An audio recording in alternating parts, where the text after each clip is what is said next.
Check. Good. So I'm Max Ceron. Max Ceron, CWB Association Welding Podcast. Today we have a really cool guest, Welding Podcast.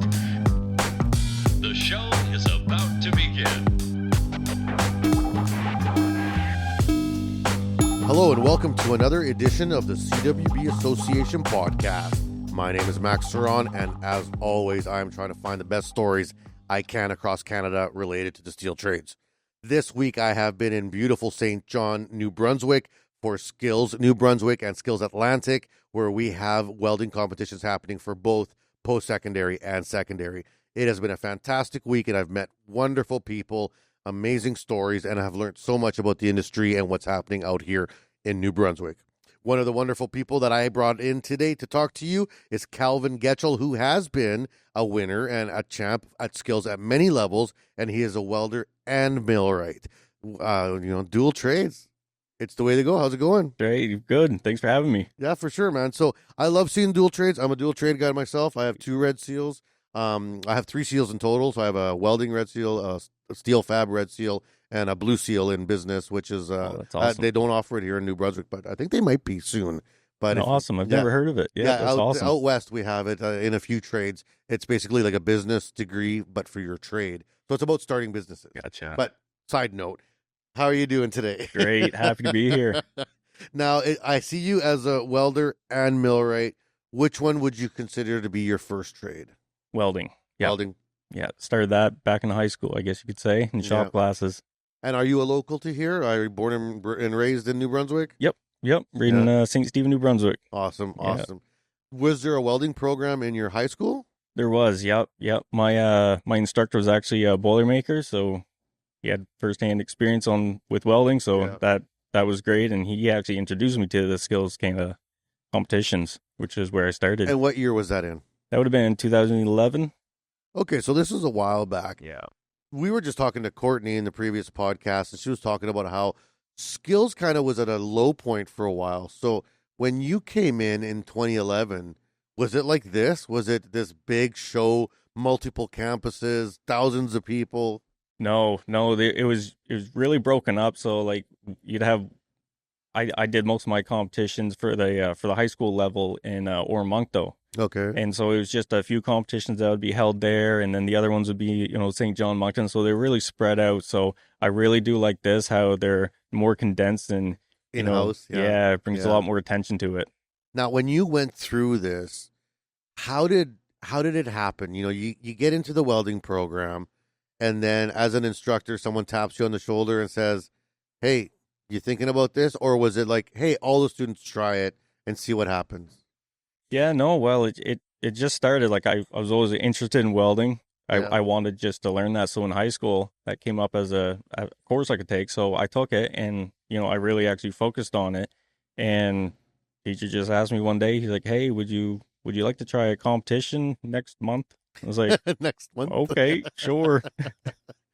So yeah. So I did that, and I got second that year, and when I was in my grade 11 year. Yeah, that's pretty good for just walking in cold. Yeah.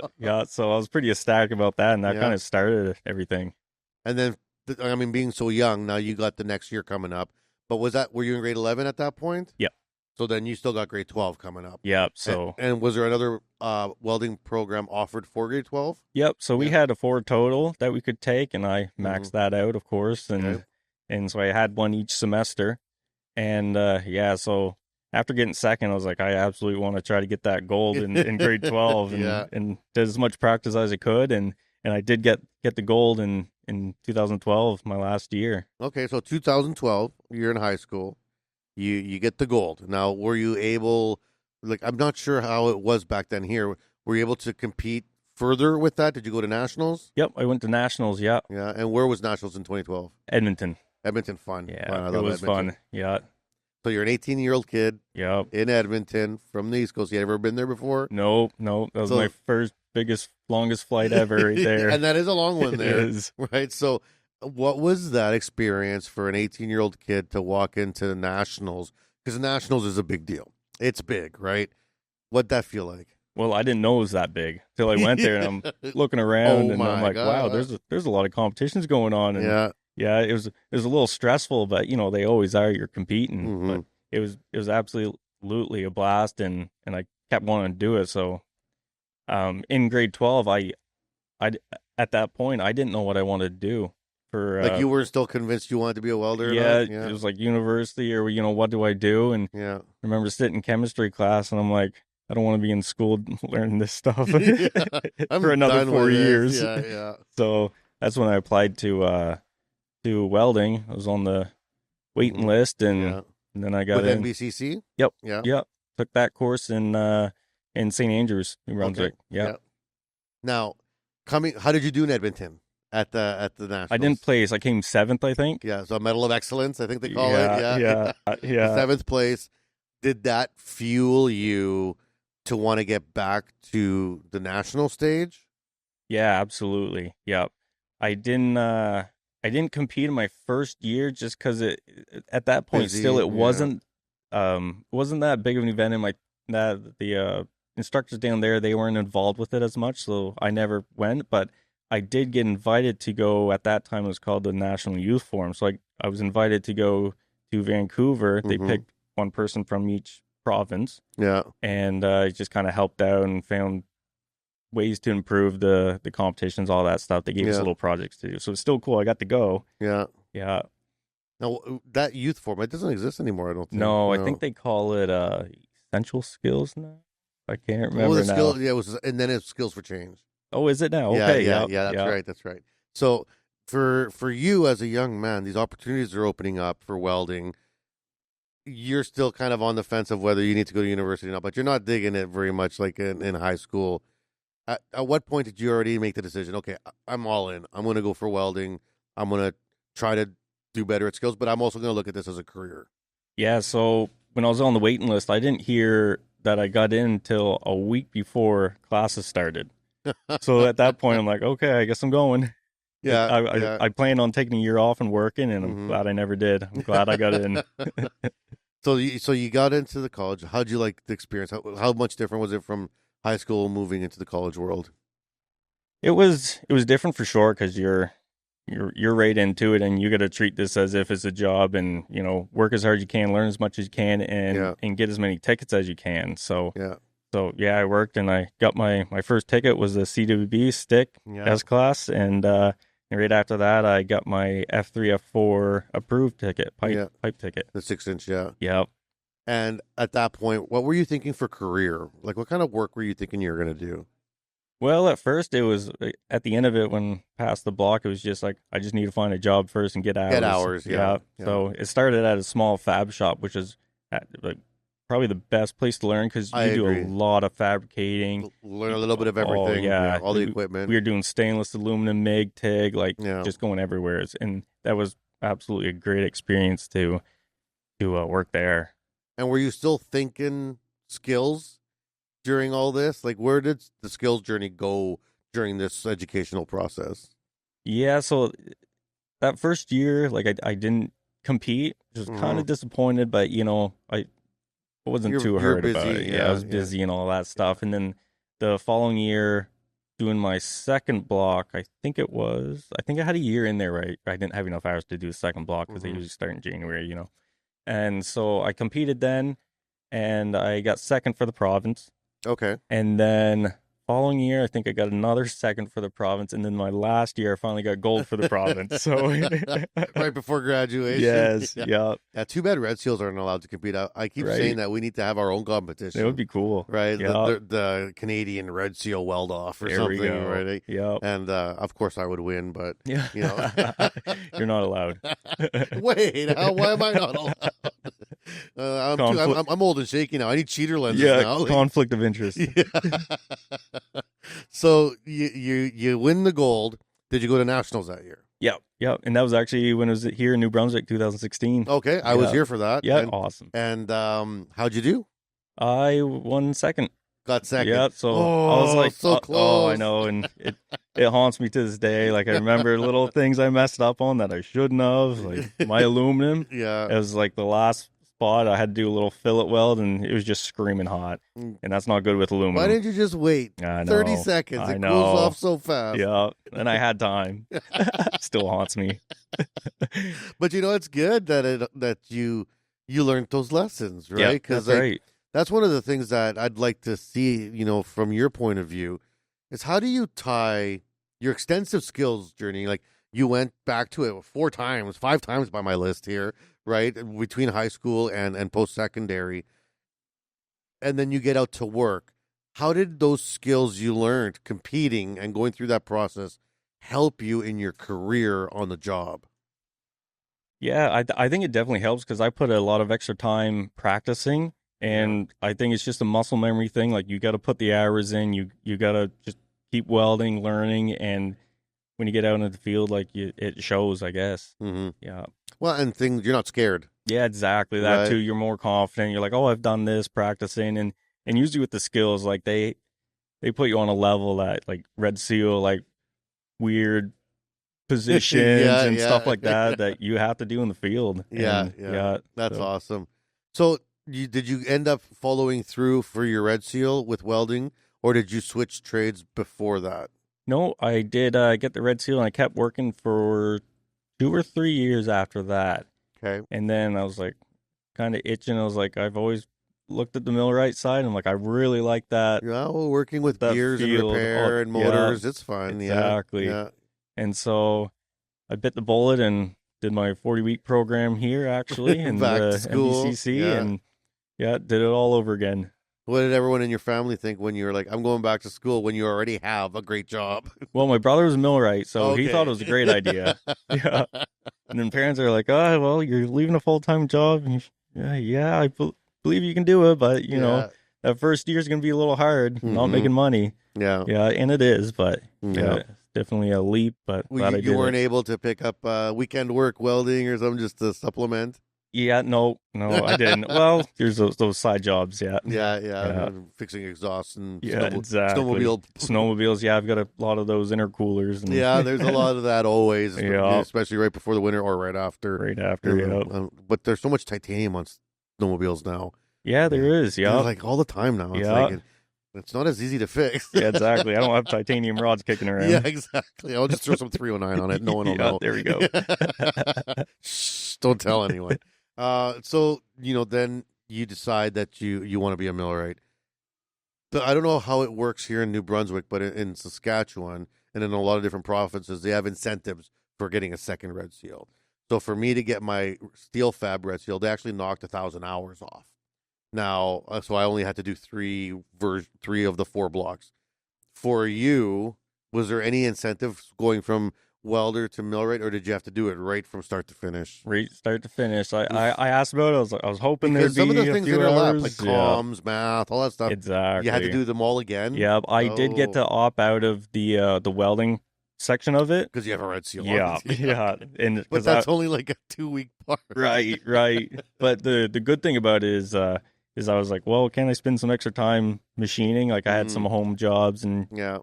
got the school projects done, and so it was good getting a little bit more experience in the machining side, which I really like too. Yeah. Now, is that going to be the 3rd Red Seal? No, I think I should settle down now. Well, talking about our 3rd Red Seal, I'm in with the pipefitters union there. So Okay, so you're logging hours. I'm logging hours now. So Yeah. I'm back welding now. Now that I'm done the millwright apprenticeship. So Yeah. I'm back welding, just building some hours, and I'd like to get the pipefitters ticket. So you have a Red Seal in your mill right now too? Yep. Okay. Yep. So with 2, I mean, the pipe fitters recognize your welding Red Seal, so that also kind of knocks some off there. Yeah. But why leave millwrighting to go back to the UA hall, or are you also picking up millwright work within that scope? Yeah, I'm kind of just playing and jumping back and forth, and it was from doing the program, working for 3 or 4 years, getting that. I was like, well, I should get back to welding so I don't lose it. Yeah. I was afraid I was going to get rusty. Did you lose it? No. First couple joints, I went in there. I was like, well, I think I still got it. All right, well, let's take a quick break for our advertisers here because I want to get back and talk about this skills competition specifically and, how you see the changes between now and when you went through because I think it's quite different, right? So we'll be back right after these messages from our advertisers. I'm here with Calvin, and don't go anywhere. The CWB Association is new and improved and focused on you. We offer a free membership with lots of benefits to anyone interested in joining an association that is passionate about welding. We are committed to educating, informing, and connecting our workforce. Gain access to your free digital publication of the Weld magazine, free online training, conferences, and lots of giveaways. Reach out to your local CWB Association chapter today to connect with other welding professionals and share welding as a trade in your community. Build your career, stay informed, and support the Canadian welding industry. Join today and learn more at cwbassociation.org. And we are back here at the CWB Association podcast. I'm here with Calvin Getchell, who is a past multi-winner in a number of events. Now, did you ever compete as a millwright? Yeah. Yeah. How did you do as a millwright? Well, I mean, at this point, you're aged out for Worlds. yes. So you're just competing for the fun of competing. Exactly. Yeah. Just to stress myself out. You just like to freak out. It's all good. Yeah. I get it. Uh, So how did that go? Did you go in your first block right away and try, or did you wait? Well, unfortunately, the first block was when COVID hit around that area, okay, so competitions were a no-go. Yeah. And then the year after that, we didn't have provincials, and so I just got invited to go to nationals. So it was like a free trip to nationals for sure. So I went not expecting anything, and kind of last minute. 2020? Yeah. So that would have been 21. I went. Where got was invited 21? to. That was in Vancouver. Oh, yeah, okay, yeah. I think that's the first time I took you to skills was in Vancouver, wasn't it? No, because I was at that one, yeah. Yeah. That was fun. Yeah, it was, yeah. Yeah, and so I don't even think I had my second block at that point. I had to do a lot of homework, learning pneumatics and stuff that I had no clue about. There's a lot of YouTube and reading, and I went there, and to my surprise, I placed second for nationals. Yeah. So just natural ability. I mean, it's mechanical. Yeah, that's right. Most of it only goes one way. Yeah. Except for pneumatics. Yeah. They got arrows on them. Yeah. Yeah. So then you get second. Did that again fuel the fire? Oh, yeah. I was like, wow, I got second. Like, and you didn't even really know. Yeah. And I was like, I still got 2-3 more blocks to do. So I was like, for sure I can, hopefully get the gold someday here. Mm-hmm. Yeah. So competed. The next year we actually had provincials, and happy I won. I was like, oh, I have to at least win this. Yeah. And went to nationals again, placed second again. And then my last year, I actually put a lot of time in, built my own pneumatic board, and got Sludge Locks tube benders and practiced all my tube bending and put a lot of time in. And I finally won the gold last year. So you've competed 8 times? Okay, 1 high school, 2 high school, 1, 2, 3 welding, 1, 2, 3 millwright. Yeah. 3, 6, 7, 8? It would have been total of 11. Yeah. That is commitment, man. Actually, it would be 12 because the nationals, when I went to high school, I didn't place, so I'm just counting medals here. So actually 12. Yeah. If you compare, count provincial with nationals, 12 times. 12 times. Yeah. So you are a veteran. I guess so. Of the skills experience. Yeah. Right?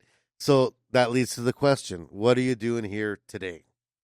Well, this podcast, and I wanted to check it out. Just a podcast? Yeah, I wanted to check it out. I really wanted to come yesterday because I was actually helping the post-secondary guys yesterday. Yeah, there's a little bit more going on. I wanted to see the welding and the millwright, of course, and I knew a couple guys that were competing, and they actually won. Did they? Yeah. Well, the winner yesterday was the winner from the year before, right? Yes. So yeah. Josh, right? Yeah. That's good so guy. It was good to meet him. Yeah. And then you're here. What do you see different in today's skills as opposed to when you went through it? The event's definitely bigger. It's nice seeing all these organizations come and the sponsors too. Like it's really great. It's nice that it's come together, it's growing. And yeah, I hope it grows more. How do you know Courtney in this whole process? Is she the one that brought you in? Yeah. When would that have been? I think that was actually 2016 she started. Yeah, that's correct. And that would have been, I finally won that. That was your gold year, yeah. Yeah, and then I finally won that silver. And everyone knows she's got a soft spot for welders. Yeah, that's right. Yeah, because her dad's a welder. Everyone knows the story. That's it. So, when you're still communicating to people in the skills world, like you said, you still know some of the instructors, you know some of the competitors. How important is it for you to stay in this welding world, or like the skills world, and staying connected in this community? Yeah, actually now I'm on the board of directors for Skills New Brunswick. Oh, are you? Awesome. Yeah, I'm the current vice president right now. Yeah. So yeah, I just feel like I owe something back, kind of thing. I want to help with it and let it grow, and get people into it too, draw some attention to it, and it's great seeing apprentices that I know come into it and get excited about it. Yeah. And what about the young ones, like the high school students? How do you feel when you see them, 16, 17 years old? Do you see yourself in them? Yeah. I see the stress in their eyes. That's what I said this morning. I walked in to talk to them, give them a pep talk at 8 a.m. And I was like, I know you guys are nervous. I could see the legs like shaking under the table. And they're all trying to play cool, right? Like, I mean, when you're 16, you're trying to be cool, right? But I can see the fear. And I said, don't worry. Number one, you did the right thing being here, period. Like, that's already half the battle. You're here. Number two, just go out there and have fun, because it's not about winning yet, right? This is an experience. You're learning. And trust me, if you guys do well, you'll get hungry, like exactly to your point. Yeah. And the other thing I said to them is, I also introduced yesterday the post-secondaries, and they were just as nervous. So don't worry about it. It doesn't get easier. I can tell you that. Get easier. So you're nervous all the time. Yeah. From my last competition, I was still nervous. Oh, for sure. God, yeah. It's too bad you never got to go to Worlds. Eh? I know. Would you have loved to see that stage? Yeah, it would be really cool to see that. You could still just go and check it out. Yep. Do you know where it is this year? Yeah, Shanghai, China. Oh, nice. I would love to. Cool. I would come back 10 pounds heavier, 100%. Yep. Gotta try all the food. All the food, yeah. And all the beers. The Chinese beers are amazing, yeah. So, in terms of your connection to skills, you said you're on the board of directors. What about the mentorship part? For yourself, over these 12 competitions, you must have had a number of mentors, right? Yep. Yeah, a lot of instructors, and talked to some who competed before, just to see, like, well, hey, what should I practice? And yeah, it definitely helps, the mentorship part of it. And with the millwright side, was it kind of the same? Like, both trades kind of run differently, right? Yeah. Do the millwrights don't have associations? They don't have like these kind of supports. Was it just as easy to find mentorship within them? Not as much. It was just my instructor. Yeah, he was great. Yeah, he had someone who won bronze at a nationals once before, and he was really invested into it. He wanted a gold. Yes. Yeah. He wanted that banner on his wall. Yeah, that's right. You got enough banners to wallpaper a house, though. Yeah. So now, what's in the future for you? You got lots, and I went to Russia with a welding competitor, Adam Sebastian. His career's taken off. Ben from Alberta, who won last year from Red Deer, his career's already taken off. Yeah. So I see the success that skill creates with the people that compete. How's your career, post skills, and is it taken off? Are you happy with it, and where's your future? Yeah, I'm really happy with it. Yeah, I plan on, jumping back forward, doing some welding, millwright. Like, I want to keep up on both of them. Yeah. Yeah, and of course get my pipefitter's ticket hopefully soon. Yeah. So there's that, and then from there it's just whatever. Yeah. Yeah. It seems like you're setting yourself up to start a business. It kind of does sound like it. Yep. Like, it doesn't seem like you have not thought about this before. Yeah, for sure. Like, I wasn't born yesterday, and I see some moves happening here, but it's like, I want to bounce back and forth between welding and millwright. Well, the only way to really do that is to have a shop. Yep. And would you stay here in New Brunswick? Is is this home? Have you had any thoughts about traveling or checking out other places?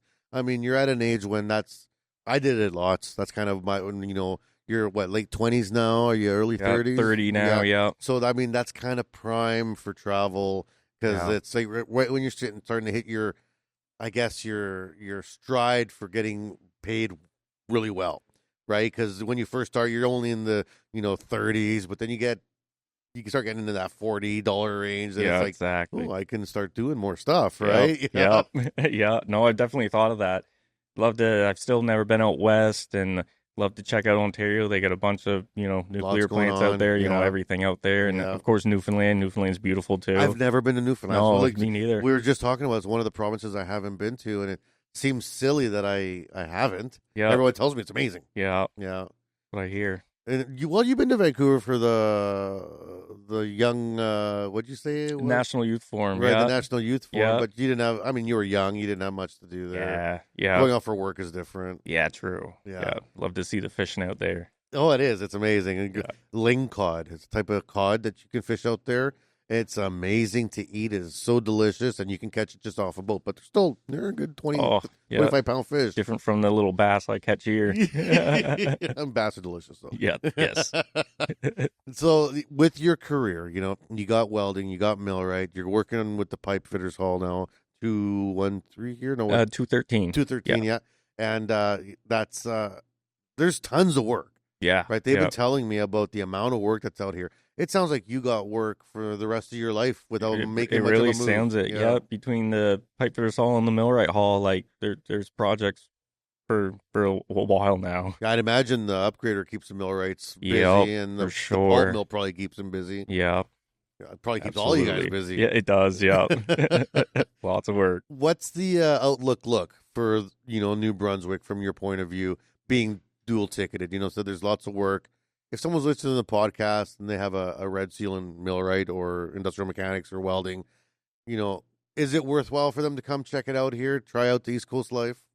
Yeah, I think so. Yeah. If people, absolutely. I mean, there's tons of work. The West Side Mill there, like the expansion, they're putting a lot of money into it. And I always hear these rumors going around. So sounds like there's going to be more. And nuclear power is going to start ramping up. Exactly. Right. There's just always maintenance. At the end of the day, maintenance never stops. That's the thing. Things don't last forever, so no, there's work there. Not in these type of industries either. No. They're hard on equipment. Yeah, exactly. Yeah. Nonstop fixing.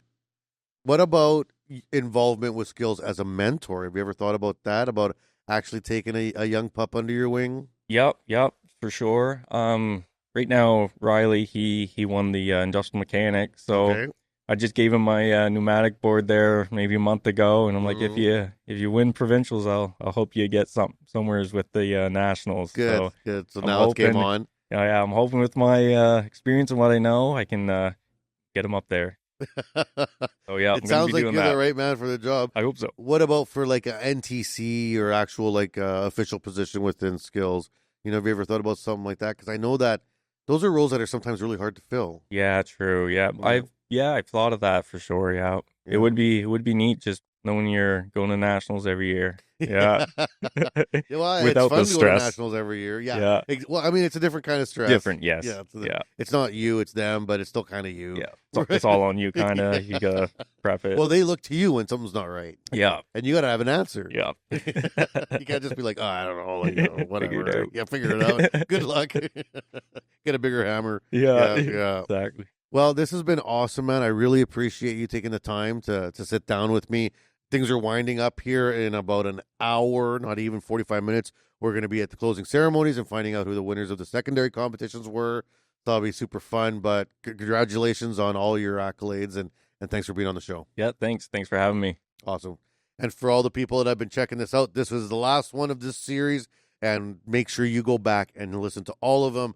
You will learn lots about New Brunswick and the Maritimes and all the wonderful industry that's out here, the schools, the education systems, and, of course, Skills Canada. And I am so pumped to work towards Skills Nationals in Regina. You'll be out there at the end of May. We'll be out there at the end of May. That's my backyard, and we're going to have the best time and really, really do it up. So catch out all podcasts. Make sure you send in some comments, share them, download them, and send us in some feedback. We'll catch you at the next episode. We hope you enjoy the show.